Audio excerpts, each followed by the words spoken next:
Ashamaa dhaggeeffattootaa fi jaallatamtoota maatiiwwan miidiyaa Kiilolee odeeffannoowwan wayitaawoo ta'an qabannee jirra. Hamma dhuma qophichaatti nu waliin ta'an affeerraa keenya. Mootummaan Ameerikaa qondaaltota adda bilisa baasaa uummata Tigraay irratti dhorka kaa'ee jira. Akka odeeffannoo arganne ibsutti mootummaan Ameerikaa nageenya daangaaf sodaachisoodha jedhee kan yaadee qondaaltota TPLF irratti dhorkaawwan garaagaraa kaa'uu odeeffannee jirra. Odeeffannoo dabalataan godina Shawaa Bahaatti qarshii miliyoona 2 ol ta'uu qaamolee nageenyaatiin to'atamee jiraachuu maddi odeeffannoo keenyaa nuuf hiriira.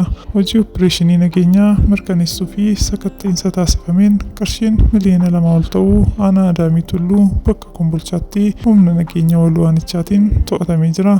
Opereeshinii gaggeeffamaa jiru kanaan miseensonni ABO 5 dabballoonni diinaa 10 kilaashii 3 kaartaa kilaashii 9 boombii 2 fi hidhannoo mudhii 3 waliin to'atamus dhaga'ameera. Kana malees dhibbanaa raayyaan ittisa biyyaa bosona Jibaat aanaa Jibaatii fi noonnootti shanii bosona keessaa bosona naawayya jettee riphxee haftee walitti qabee gara kaampii galchee jira. Injifannoon raayyaa ittisa biyyaa itti fufaa. Egaa kabajamtootaa fi jaallatamtoota keenya qophii qabannee jirru asumarraan gulumnaa yeroo dansaa qabaadhaa. Galatooma.